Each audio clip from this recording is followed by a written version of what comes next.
Mapagpalang hapon po sa lahat mga kapatid. God bless po sa ating lahat. Yan guys, for today's video po ay tatalakayin natin ang talatang ito. Yan guys, bago tayo magsimula ay nais ko pong ulit-ulitin talaga sabihin na salamat po sa inyo sa lagi nyong pinapanood ang mga bidyong ginagawa ko o ina-upload ko.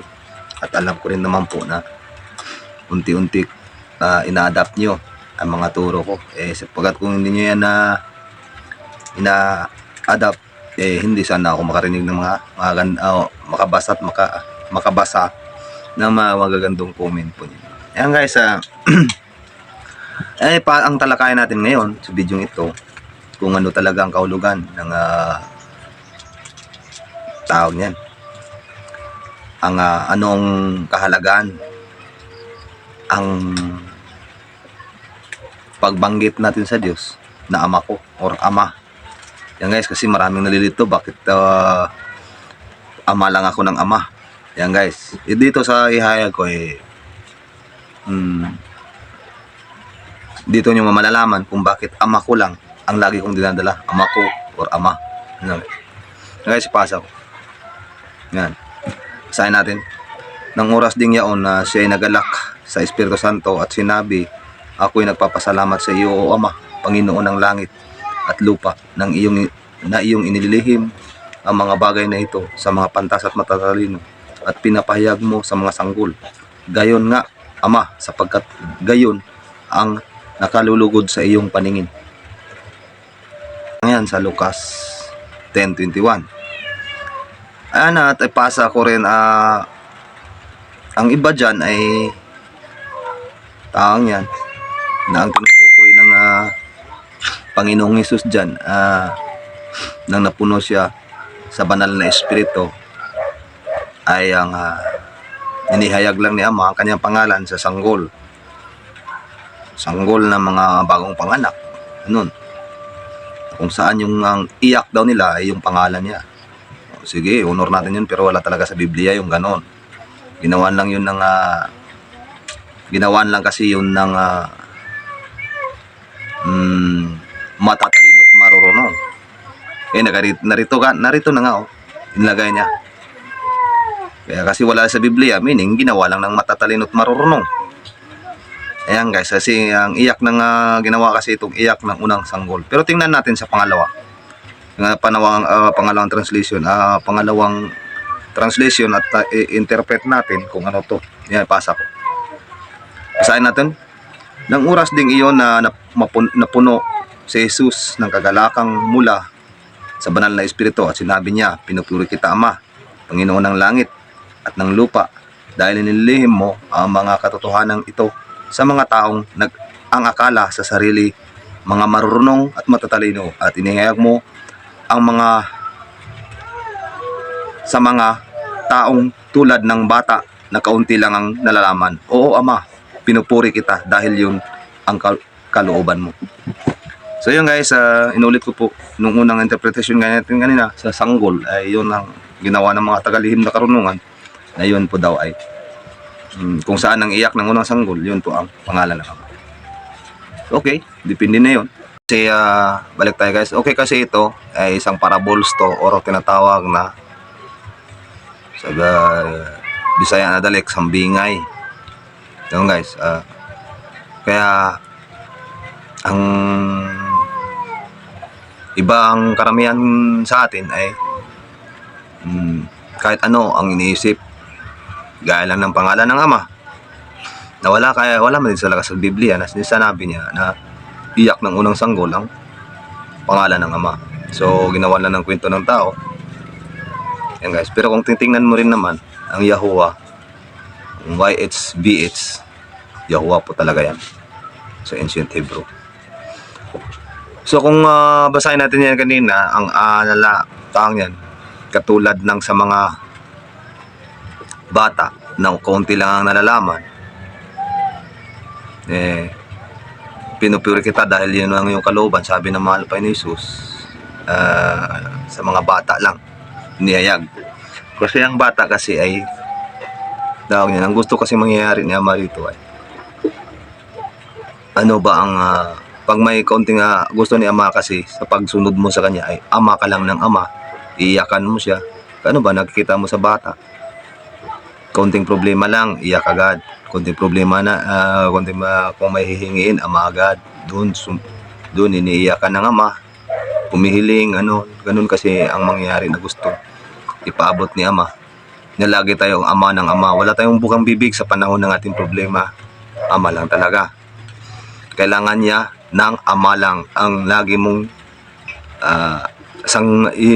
banggitin. Panahon na ikay magka-problema, panahon na nung gusto mo, malang talaga. Yan ang buong katotohanan yan. At tiniyayag ka lang, ang gusto kasi talaga mangyari ni ama rito, na para tayong bata na may mga problema ang konti, iyak agad kay ama.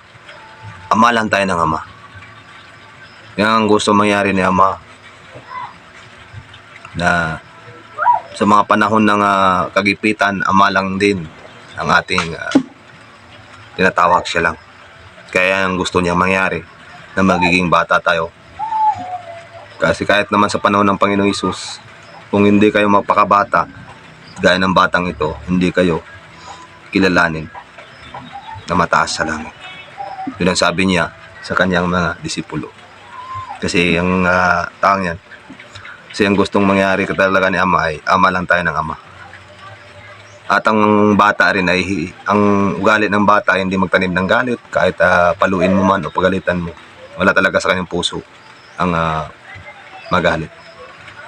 At ang bata ay laging magpakumbaba yan sa kanyang mga magulang. So yung kasi pasa ko ito, yan. Kaya ako dahilan, yan isa sa dahilan bakit ama lang ako ng ama. Yan, basahin nyo. Basahin natin. At upang patunayan na kayo'y mga anak ng Diyos, isinugo niya ang espiritu ng kanyang anak sa ating mga puso.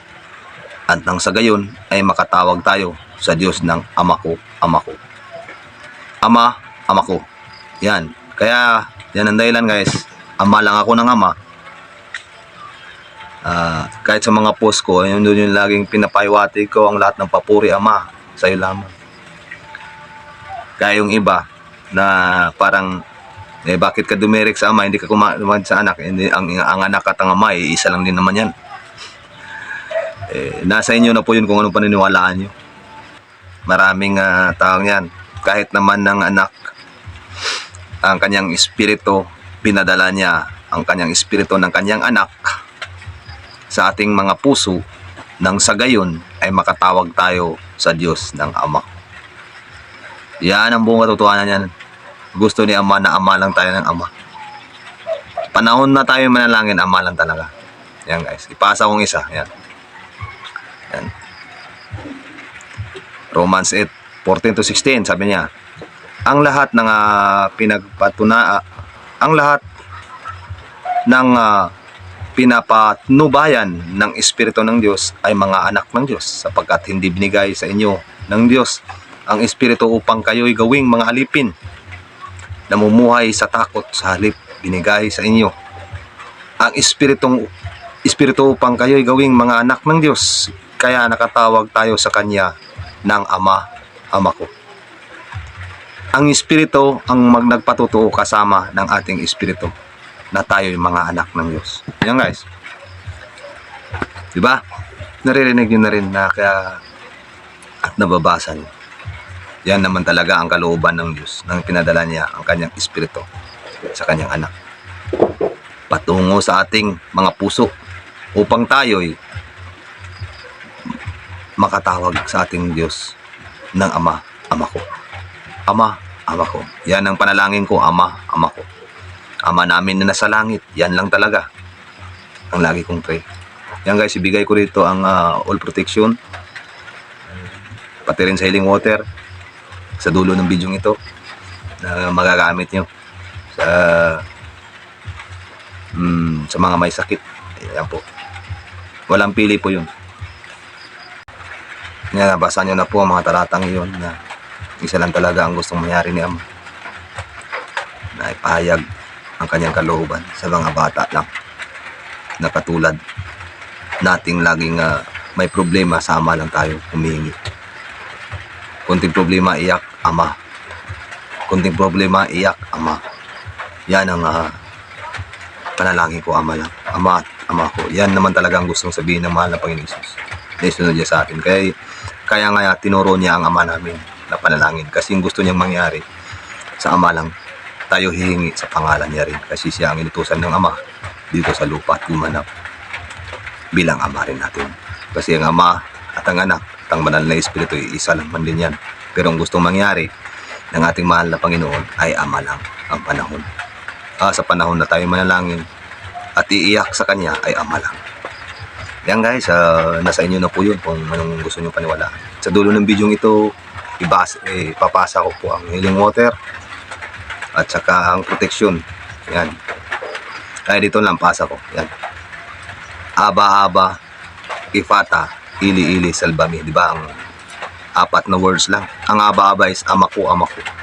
Ang Ifata, pagbuksan mo ako. Ang Ili, Ili, Diyos ko, Diyos ko. Ang Salbami, iligtas mo ako. Yan guys, hanggang sa muli, nawaya makuha niyo po ang kalooban ng ating Diyos, ating mahal na Ama, at lagi niyong isa puso. Pag andyan pa rin yung konsensya sa puso niyo sa pagtawag ng kanyang Ama, parang nabibigatan kayo, meaning nun ay wala pa ang Banal na Espiritu sa puso niyo po. At sa susunod na video ko, ituro ko sa inyo paano ma-receive ang Holy Spirit sa bawat isa sa atin. At nang hindi na kayo magigilty sa pagtawag ng Ama ko.